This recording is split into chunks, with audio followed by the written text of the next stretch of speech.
Good morning and welcome to the ISO Board of Governors General Session meeting. Please note this conference is being recorded and all audio connections are currently muted. With that, I will turn the conference over to Chair Bhagwat. Good morning, everyone, and welcome to the General Session of the ISO Board of Governors. We have a relatively brief agenda today, so I think things should go efficiently. Roger, do you want to start with roll? Yes, thank you, Chair Bhagwat, and we'll start with you. Chair Bhagwat? I am indeed present. Indeed, you are. Vice Chair Leslie? Present. Governor Borenstein? Present. Governor Galitova? Here. Governor Shorey? Here. Excellent. Thank you, Chair Bhagwat. We have a quorum. All governors are present here and accounted for. Excellent. We're going to start with public comment, not on an issue on the agenda. So general public comment. Candace, do you want to? Absolutely. For today's public comment period, you may join the queue by using the raise hand icon located at the bottom of your screen. You may need to move your cursor to make the toolbar appear. If you are on a mobile device, tap your screen to display the toolbar, then press raise hand. When it is your turn, please accept the unmute request that will appear on your screen. Then state your name and affiliation before making your comment.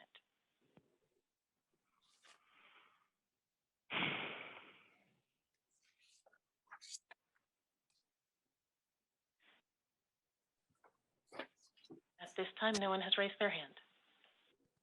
Okay, great. Then our next item is the decision on the May 12, 2022 General Session minutes. Roger. Thanks. May I have a motion to approve the May 12, 2022 for the Board of Governors?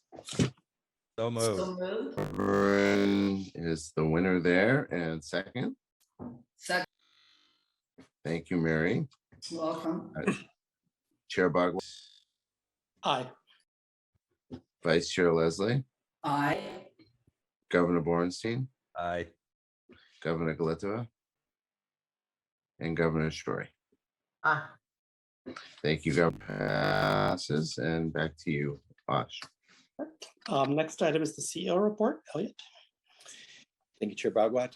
Governors, it's nice to see you. Pleasure to be with you today. I'm going to just highlight a few of the items from my CEO report dated July 12th.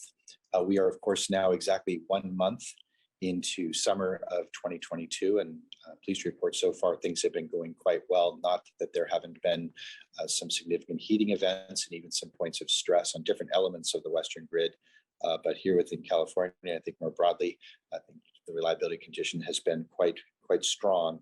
I wanted to give you the very, very latest. I quoted a couple of numbers under reliability and operations that I wanted to refresh. Just this week on Monday, the CAISO Balancing Authority achieved its yearly peak at 41.8 gigawatts of power, and and just yesterday, the RC West footprint peaked at 119.9 gigawatts, just below 120, and that compares to the 127 gigawatt RC West record, which was established back in August of 2020. So we have benefited from a reasonable amount of geographical diversity in terms of heating and cooling across the West, and it's so far things have been going well. We've been enjoying, I think, very effective coordination with our adjacent system operators across the West. We've also been fortunate that even though there were a couple of fairly significant fires inside California, including the Nelson fire in Butte County and the Electra fire in Amador and Calaveras counties, that neither of those created any significant risk for the bulk electrical system. So that's been positive. Of course, inside California, as in other parts of the West, there continues to be a significant focus on resource adequacy. There will be a lot of work at the California Public Utilities Commission across the course of the summer that we'll be very engaged in. And of course, we will continue to support the Newsom administration as the state agencies sort out the details and associated with the new strategic reserve. Of course, our role as the CAISO will be to provide dispatch of any of those resources under stage 2 emergency conditions that ultimately roll into the strategic reserve, which is really designed as kind of a set of resources sort of for last resort if the grid indeed gets into significant trouble. So a lot of work happening on resource adequacy inside the state. And obviously all of us here across the balance of the summer just laser focused on reliability. Of course, at the same time, our extended day ahead market initiative continues to progress with a lot of momentum. We're in the process right now of conducting a series of 7 stakeholder workshops that started back on July 11th. I think, as you heard, we received over 500 pages of written comments submitted by 47 entities across California and the West after we released our initial straw proposal back in May. It's just very, very helpful comments from across a wide spectrum of interests across the West that have really been helping us in just these last week or so. The conversations in the public workshops have been very constructive. We really are down into the absolute nitty gritty of the market design. You know, this is the time when we start really dotting I's and crossing T's and sort of resolving some of the issues where there are significant spreads of opinion.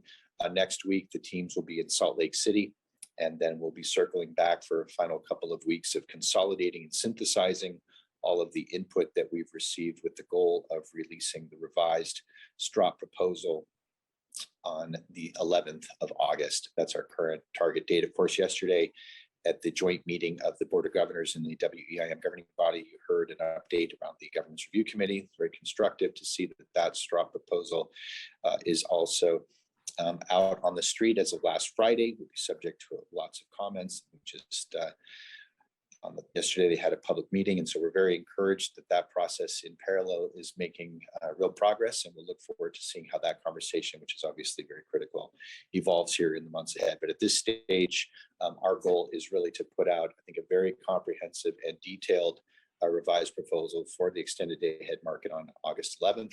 And we'll look forward to subsequent conversations with our many partners and stakeholders around through the balance of the summer and into the fall. At the same time, other key policy initiatives continue to progress well.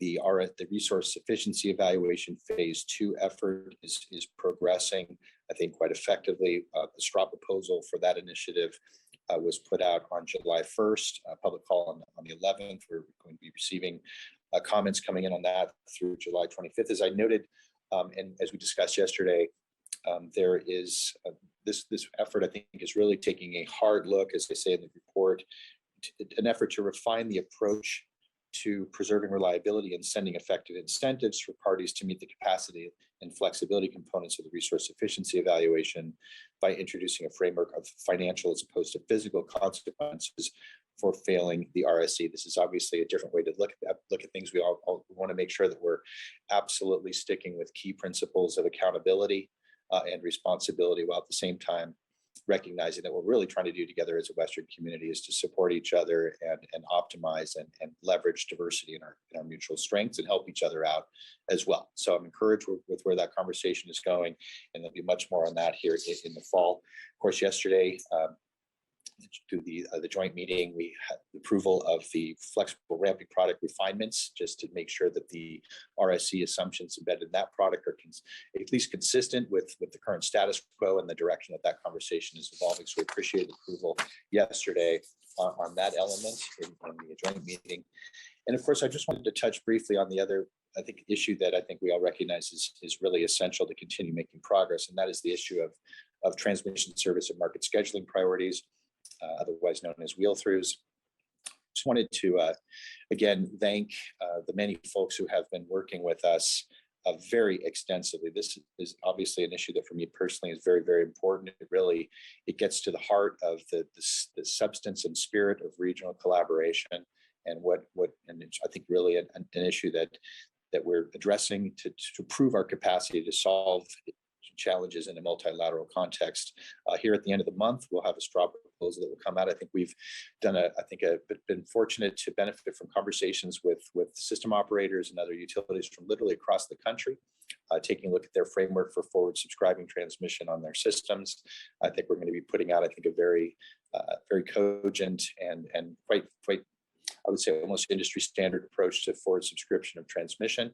We'll be working on our ATC methodology, obviously, as as all entities across the West who administer tariffs will make sure that their native load issues are addressed within the state of California, while also digging into the details to make sure that we have some inventory available for those who have been dependent on wheeling across our system for many years. And I think equally importantly is continuing to assemble transmission planners and system operators to think about other ways, including through non-wires mechanisms and operational coordination, that we can continue to open up and enable additional transmission capacity to improve interconnectivity across our systems, and also thinking about this issue in the broader context of transmission expansion and interconnectivity across the Western United States. So I'm quite encouraged with where we are headed on this topic. I think we're going to get to a good solution, and look forward to the straw proposal hitting the street towards at the end of the month.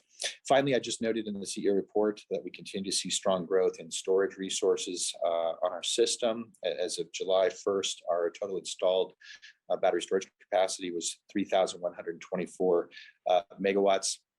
I know just these last few days spending time with our system operators here in Folsom, the resources are really performing quite strong.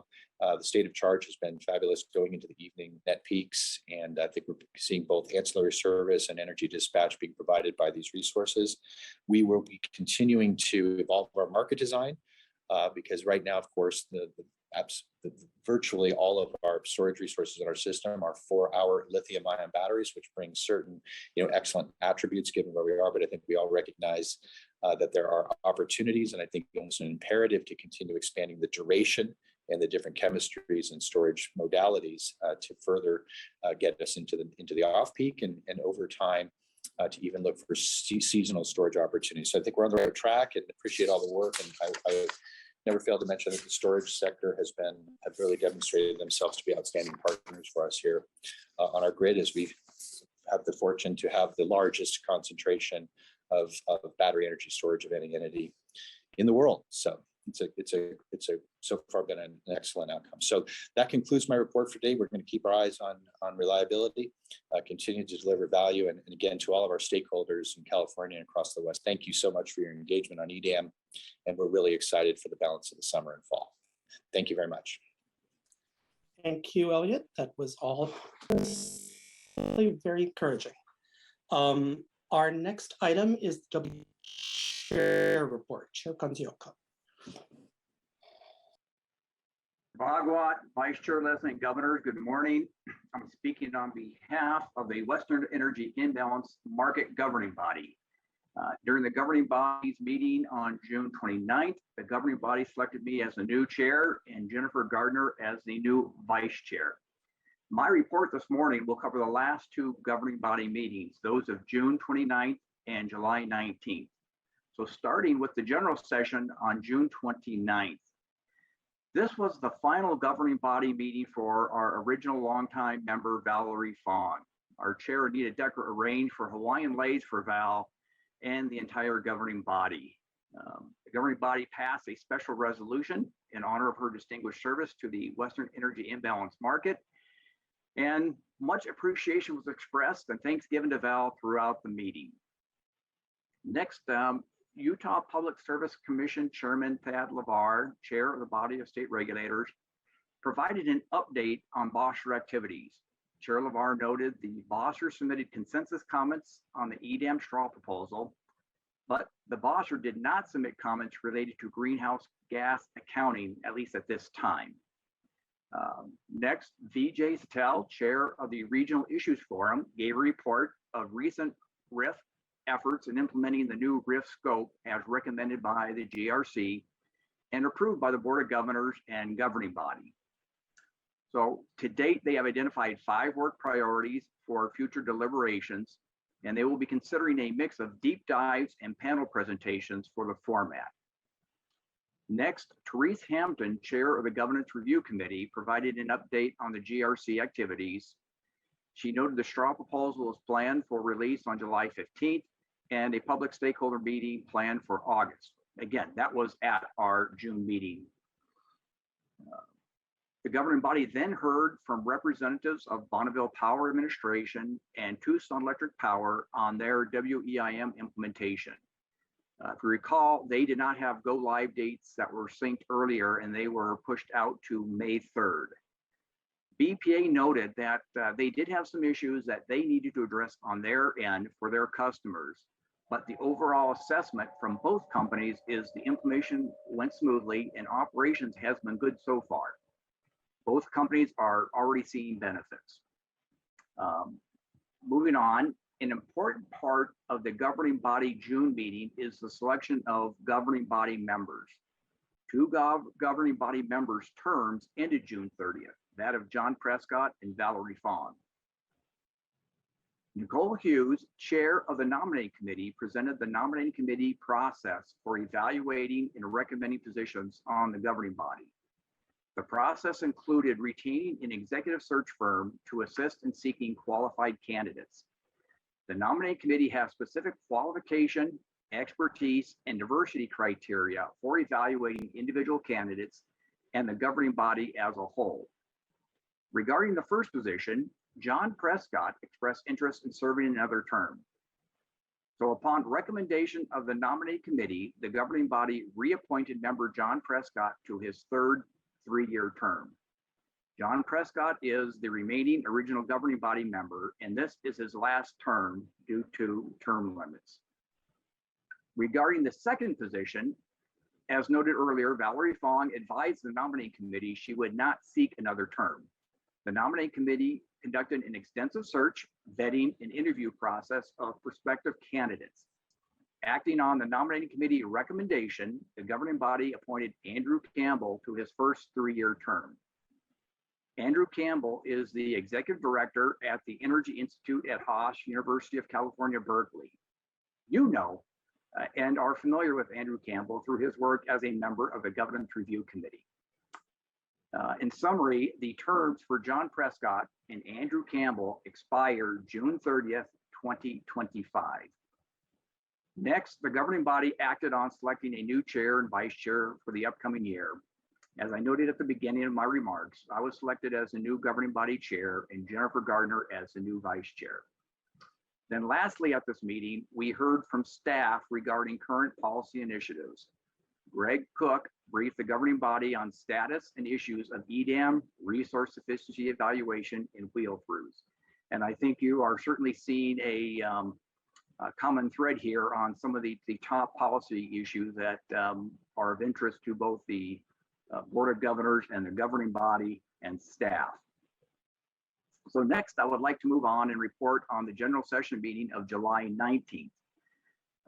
Once again, Utah Public Service Commission Chairman Tad LeVar, Chair of the Body of State Regulators, provided an update on BOSHR activities. Chair LeVar noted that BOSHR had upcoming meetings in July, August, and September to address the GRC and EDAM straw proposals. Chair LeVar noted the September BOSHR meeting will be held in conjunction with the fall CREPC, the Committee on Regional Electric Power Cooperation meeting that will be held in Tempe. Next, Vijay Satel, Chair of the Regional Issues Forum, gave a report on the ongoing RIF activities. The next RIF meeting will be in August and held the day before the governing body meeting. The next issue the RIF will address is operations of the Western energy imbalance market during stressed conditions. For purposes of the RIF activity, stress conditions are limited to conditions less than those that may require involvement and action by the reliability coordinator. And then the RIF will continue to address how to best deliberate as recommended by the GRC. Then lastly, at this meeting, we heard from staff regarding current policy initiatives. Anna McKenna briefed the governing body on status and issues of EDAM, resource sufficiency evaluation, and wheel-throughs. So this concludes my report, and I'm happy to respond to any questions you might have. Any questions, Rob?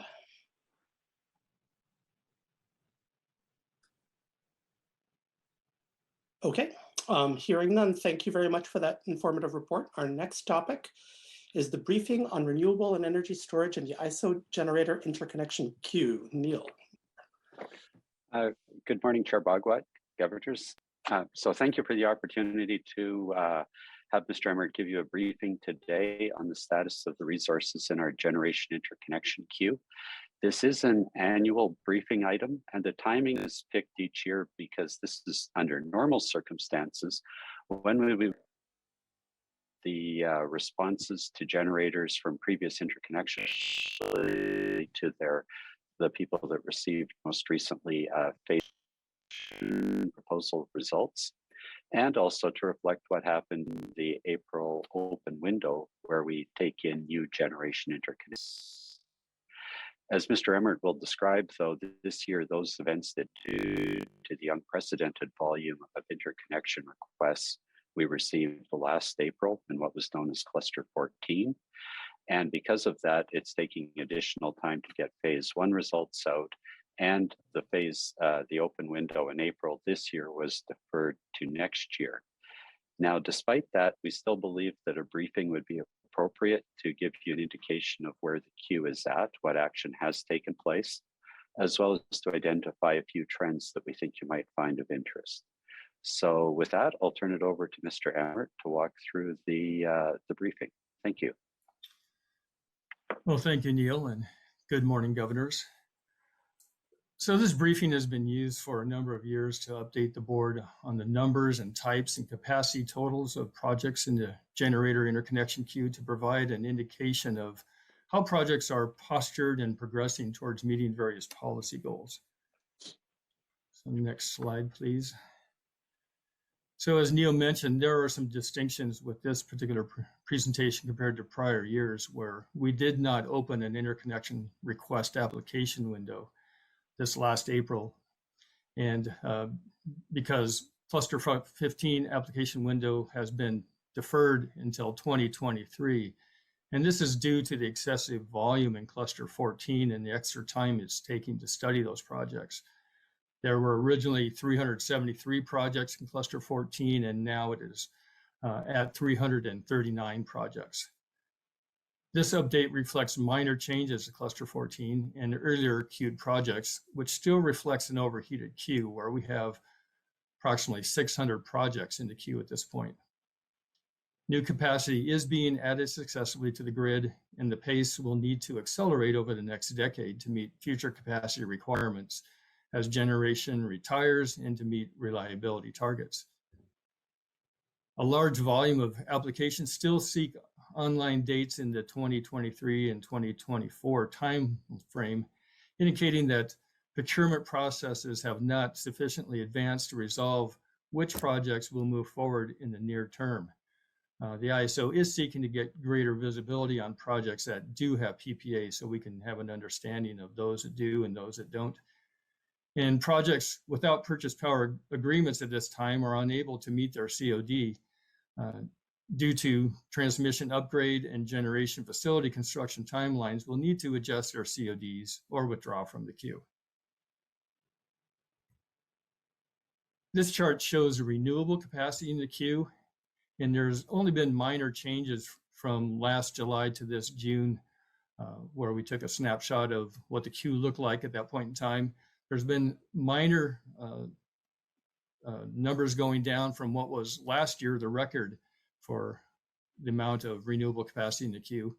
The minor reductions, or at least relative minor reductions, are due to some renewable projects going into commercial operation and a few of the projects withdrawing. This slide shows the energy storage capacity in the queue. And again, you can see the large numbers that we've had for starting in July of 2021 and a little bit more reduction in energy storage projects into this year, as we've had more energy storage projects actually going into commercial operation, along with a few withdrawals. And you can see the vast majority of these projects are battery energy storage systems, and they're roughly equally divided between hybrid projects and standalone projects.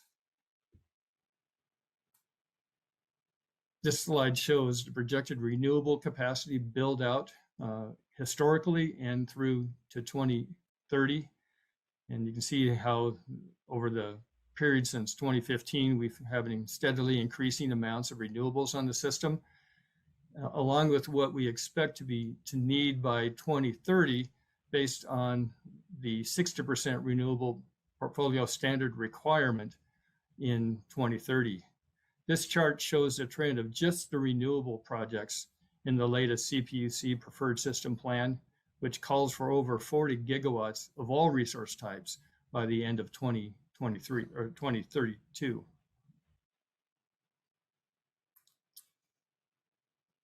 And this chart demonstrates that the queue has many times more than the 40 gigawatts of renewable, or excuse me, of resources needed by the end of 2023.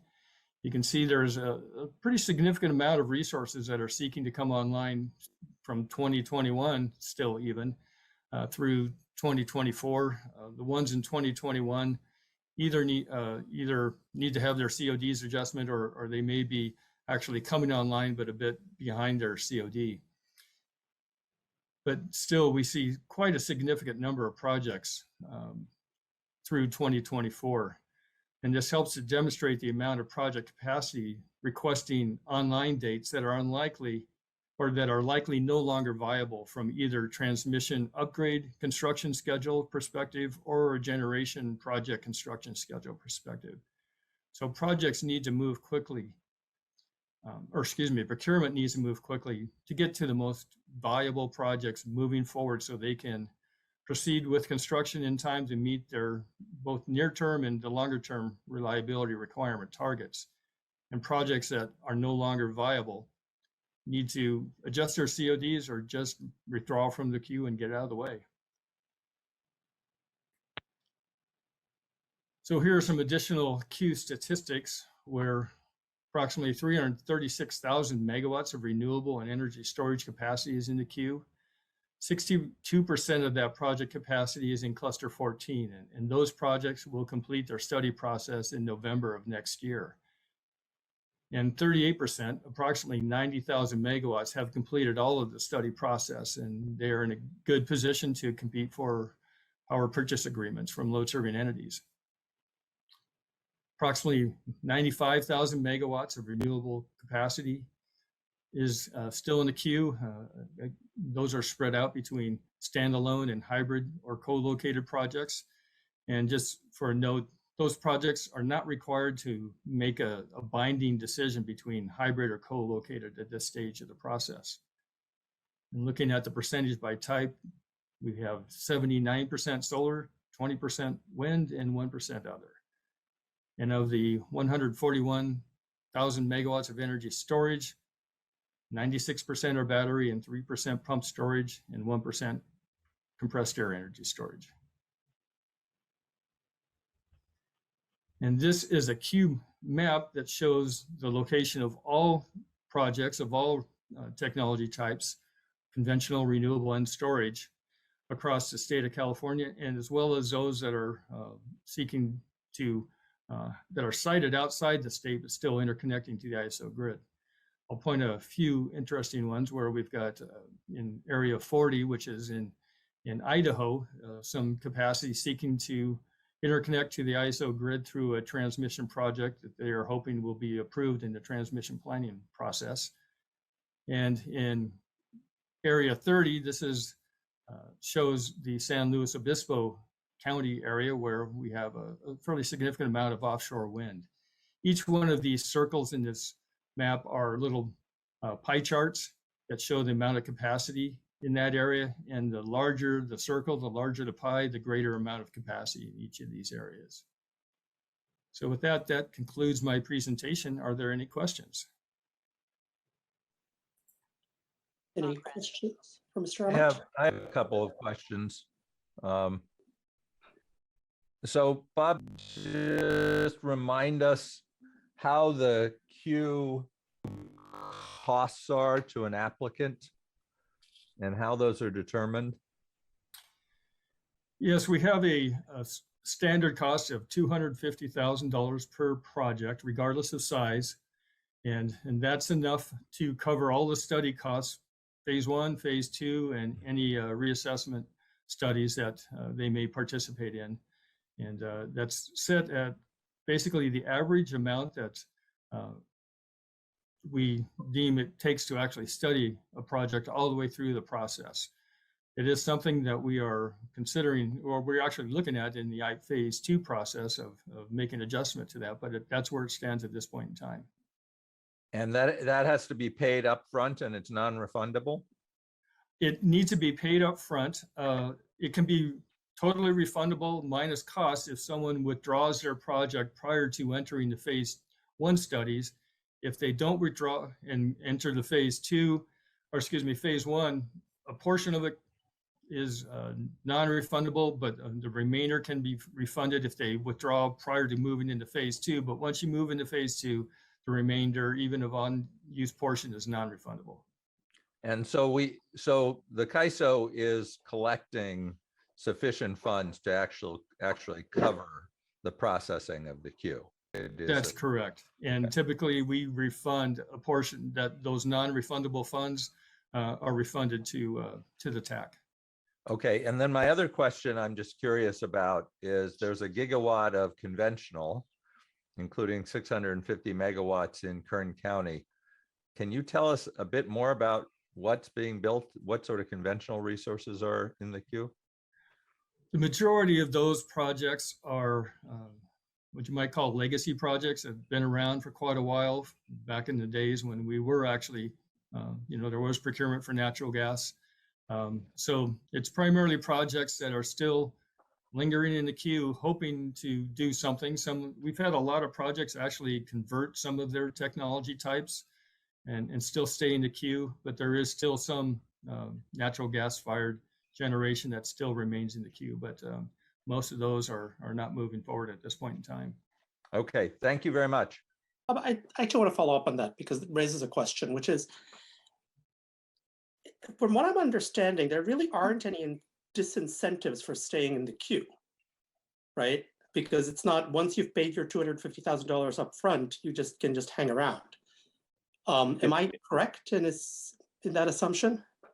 It's Neil here. I was just going to clarify that the one part that Bob mentioned, but we could add a finer point to, is these earlier queued projects that are, as Bob put it, lingering, are generally projects that applied before some of our newer requirements took effect to move your project forward or eventually withdraw. So over the years, the interconnection process has been adapted to create some additional requirement to move forward or step aside. Whether we need to take that further or not is, an open debate. But the measures have toughened over the years, but projects that applied get treated under the provision in which they applied. So if the conditions were looser at the time, they get to remain in the queue, taking advantage of the provisions that were in place when they applied, not the provisions that are applied to new projects. I guess. And Bob, would you want to talk about, I'm sorry, I was just. No, go ahead. Bob may want to add something else about about what it takes to stay in the queue under our current provisions. Well, once a project's in the queue and they've moved to the point where they have a generator interconnection agreement, they must abide by the terms of that agreement. And if they get to a point where they are in breach of any of those terms of the generator interconnection agreement, that agreement can be terminated. So there is some ways to get projects that are not moving forward, not updating their requirements. However, if a COD date is in that interconnection agreement, the project does have some ability to extend its COD. It is somewhat limited, but they can do that. So we only have a limited number of ways to work with those older projects to get them out of the queue. It's not even, I'm not really, the older projects are a separate thing, but I'm really sort of, obviously the most recent cluster, the vast majority of those projects are never going to be built because the district capacity is far more than we need.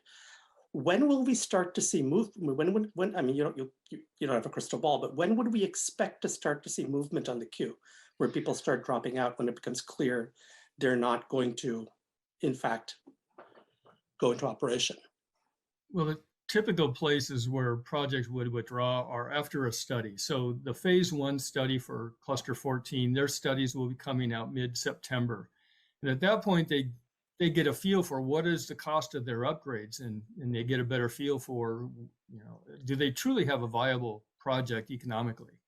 And that's where we typically will see anywhere from 40 to 60% withdrawals of projects that once they get their study results, they realize, okay, this really isn't a competitive project and there's no reason to continue to spend money on it.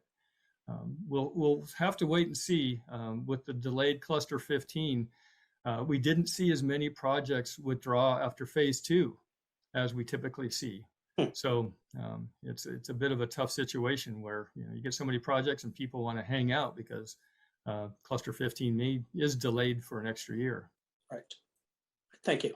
Elliot? Chair Bogwat, I do see some hands raised. Sorry. Yeah. Yes. I think Angelina was ahead of me in the queue, so I can defer to her and then I can go. Okay, sure, Angelina. Thank you. And thank you for the presentation, very comprehensive. I know that it's very difficult to manage the queue. My question was, if projects are delayed because of transmission upgrades delays, what are transmission upgrades delays? Who are they caused to, and how does that affect the projects in the queue? It's Neil here. I think I'll start providing some. When Bob mentioned off the top that some of the projects that people are targeting and still listing in the queue because of upgrades, that's not necessarily because a transmission project was delayed. Generally, that's because the project yet because those projects haven't actually reached the trigger points of moving forward. So this is a case of generating queue but haven't been picked up yet. Don't have a PPA yet.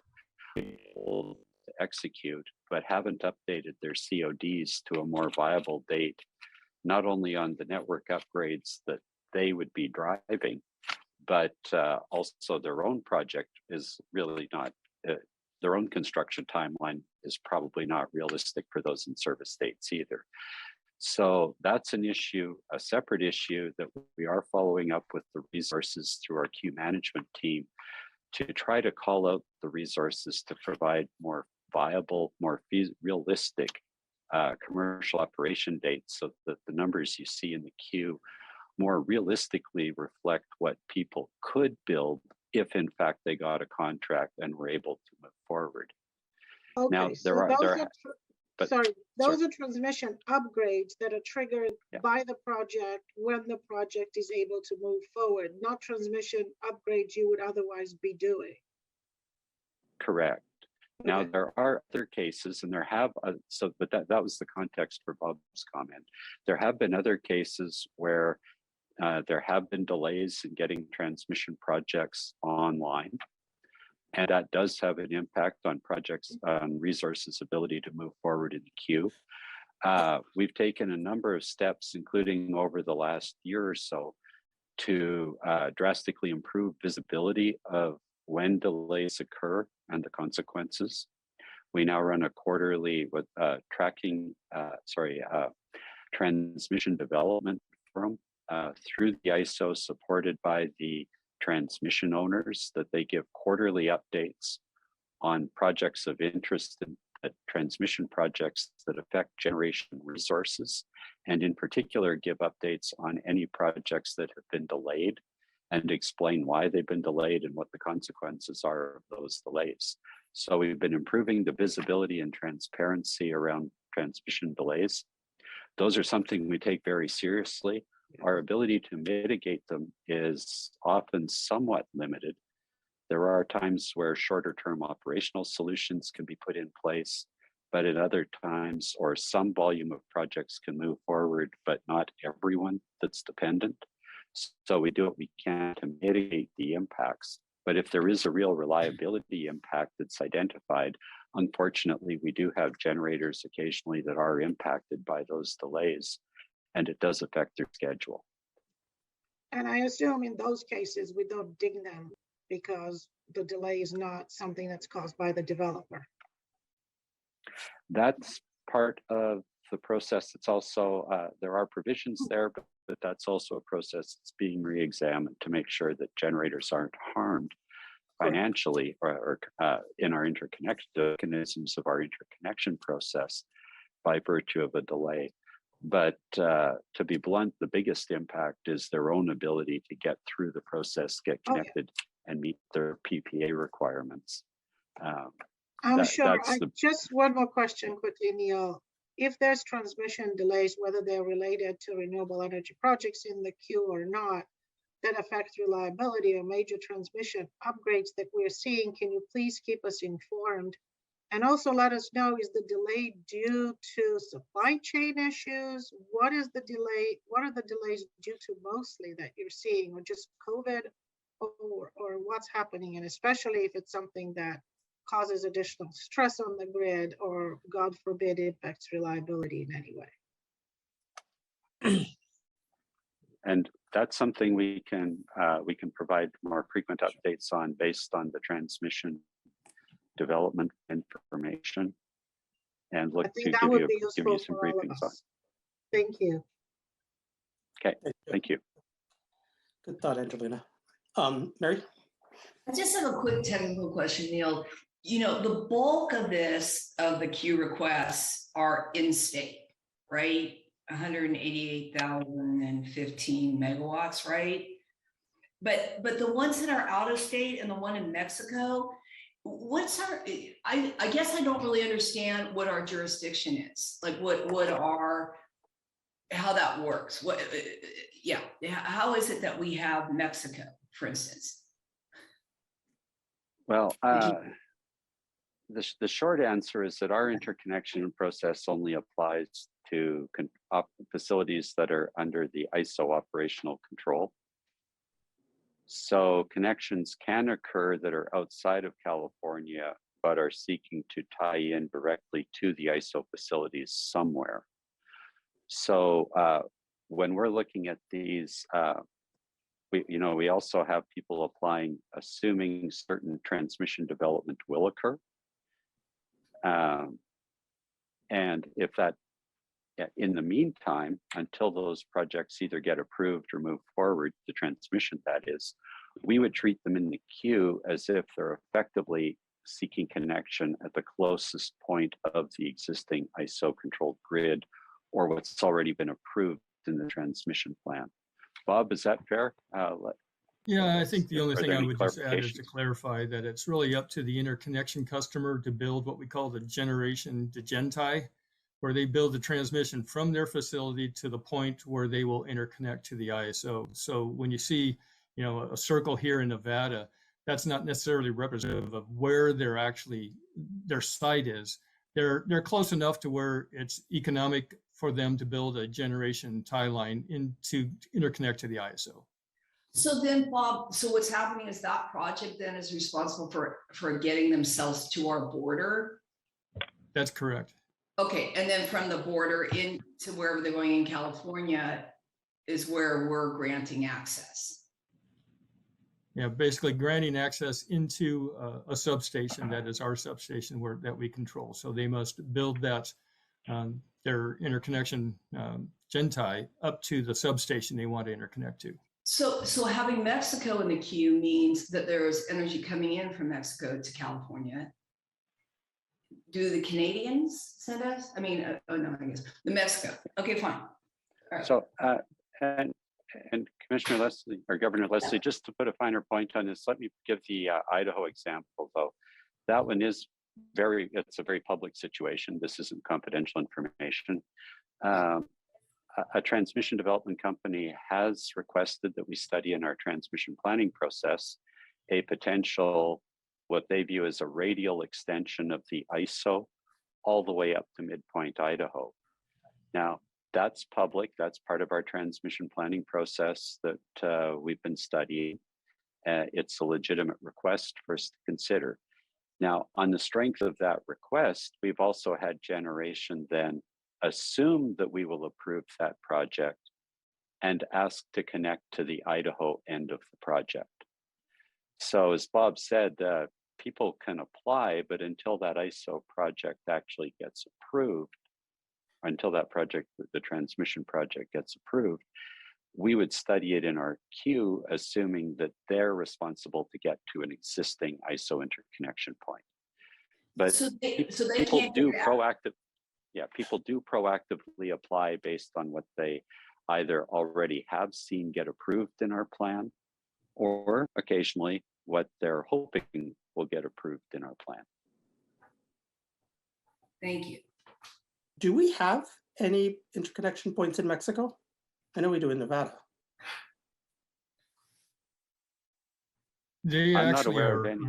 are on the board. They're close to the border, and they're bringing Genties into the San Diego system. Okay, that makes sense. Elliot.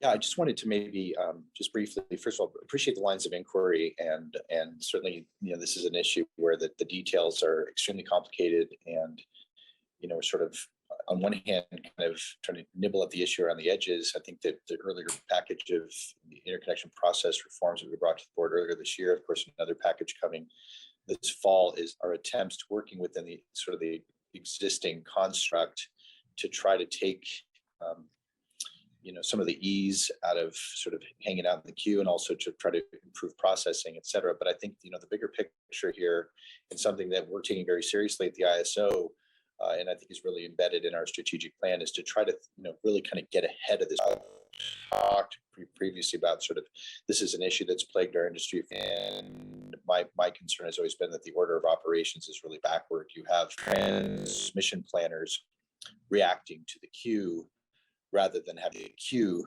react to your transmission plan, right? And so the work that we've done earlier, outlook, to start really looking longer term at the architecture in California, both in-state, offshore, and into the rest of the West, I think starts laying down that first big picture look. And then as we start building our subsequent transmission plans that build out towards that end state, we're going to be working with the state, we're going to making decisions about where we're going to be building transmission. And folks coming to the queue are not going to have infinite degrees of freedom, or there will be consequences for basically looking for interconnections in places we're just simply not going to be building to. So we need to have the planning process shape the queuing more than the vice versa. And it doesn't happen overnight, but by policy and by strategic intent, that's where we're headed. So you're going to be hearing a lot more about that. We're working very carefully with the state agencies, with transmission developers, with other utilities across the state and the West to try to accomplish that switch. Thank you. That is good to hear and enlightening. Any other questions? Okay, well then, thank you, Bob. Thank you, Neil, for a very interesting discussion. Thank you. Last, right, public comment. Is there any public comment on the briefing? Candace, can you check for? Absolutely. Just as a reminder, you may use the raise hand icon located at the bottom of your screen. You may need to move your cursor so that the toolbar appears. And if you are on a mobile device, you may need to tap your screen to display the toolbar, then press raise hand.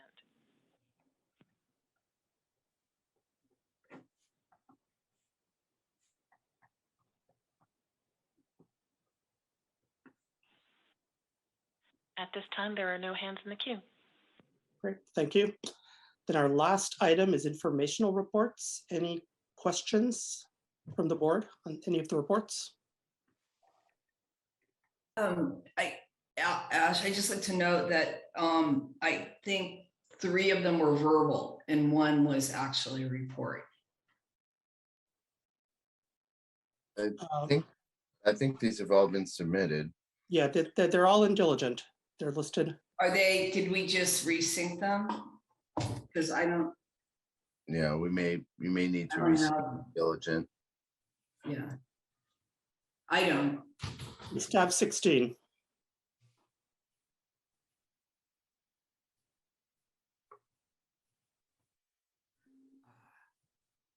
Thank you.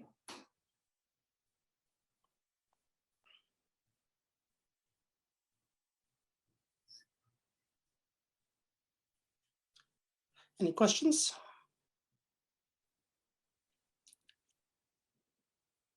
Okay. Any future agenda items?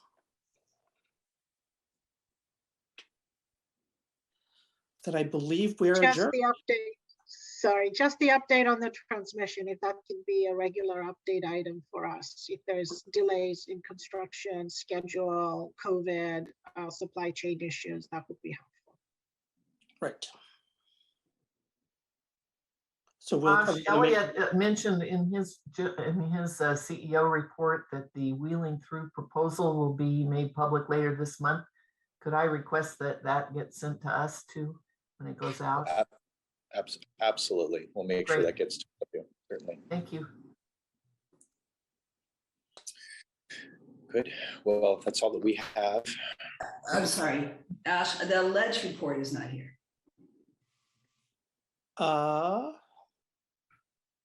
It is in mine. Yeah, The I State, don't. Regional, and Federal Affairs Report, 16.2.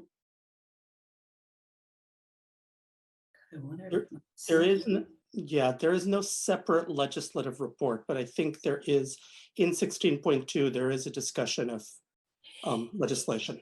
Yeah, I think what's throwing me is tab 24, 25, 23, 24, and 25. Oh, Oh, those are executive session issue. Okay, those are. Thank you. Okay,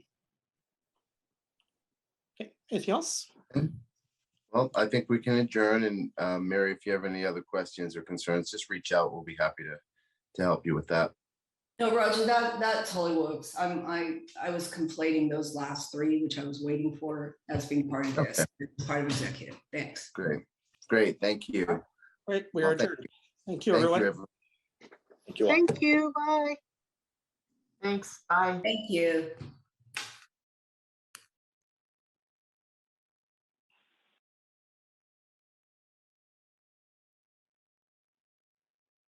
That concludes our conference. Thank you for using Event Services. You may now disconnect.